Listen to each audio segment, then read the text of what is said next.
Good news for homeowners, bad news for renters. Let's get into it. What is up, everybody? Today we're going to be taking a look at some news that we've received about land deals on the decline throughout all of Canada and how that affects people like you and I when it comes to the real estate market. Hi, I'm Paul Sawhney. I am a realtor, mortgage specialist, and real estate investor here in the GTA. And my goal is to provide you with as much information and knowledge as possible while you are on your own real estate journey. Please be sure to like, subscribe, and hit that notification bell. And if you do find this content of value, please share this video with somebody that you may know that's going through their own real estate journey and could possibly benefit from the information that I'm providing. We are always analyzing economic data to tell us what direction the real estate market may be headed and for anything else that you may be investing in. Well, in the news today that I wanted to share with you, it is telling us that land purchases are on a decline throughout all of Canada. And we're pretty much at half the amount of purchases that were done in 2022. And you might ask, well, big deal, it makes no difference to me about purchasing land. The reality is, without no land, there are no homes. And without no homes, you're gonna have a supply issue, and it's only going to get worse. Even if you are somebody that rents a property or you're looking to purchase property, it will still affect you. And the way I think of it, one of them is going to be affected in a positive manner and one will be affected in a very negative manner. So the reality is that developers are the ones that need to actually go out there, purchase land, develop the land in order to sell homes that the Canadian government needs ever so badly. We have a housing shortage, we have an affordability crisis, and I think it's only going to get worse. And here's the reason.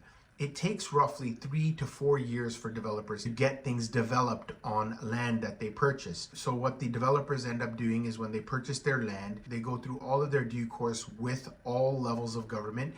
And one of the biggest issues that you're going to have is when it comes to the municipal levels. They are the ones that really hold things up and delay this process. When it comes to the cost of borrowing, when it comes to the cost of construction, it is not very attractive for developers to actually be in the business. So what developers are doing is probably being very selective in what type of projects they want to get involved in.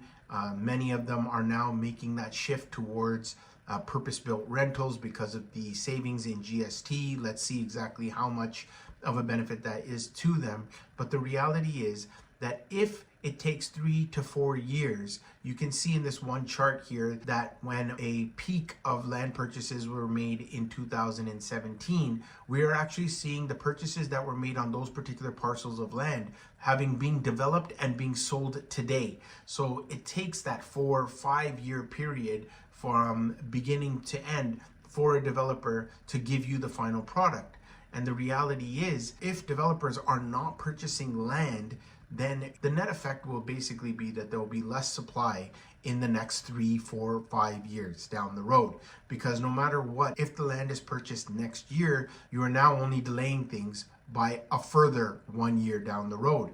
So essentially, home prices will continue to go up because you're going to create this gap that takes 4 to 5 years. And if land purchases are not being made by developers to fill this gap, we will continue to see price escalations.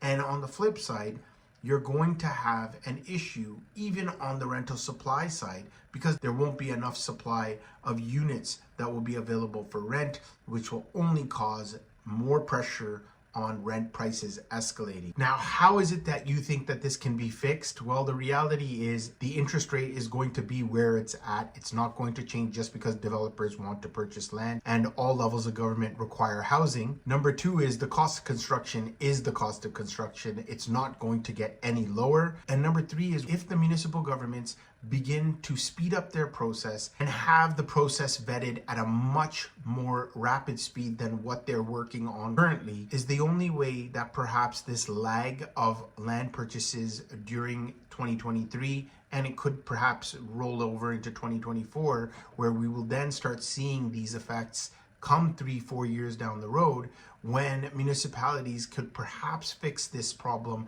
of speeding up their process to get developers build homes quicker. Let me know in the comments below how you feel about what has happened with developers purchasing land throughout all of Canada, and do you see it's actually going to be causing a bigger issue than what is being reflected today?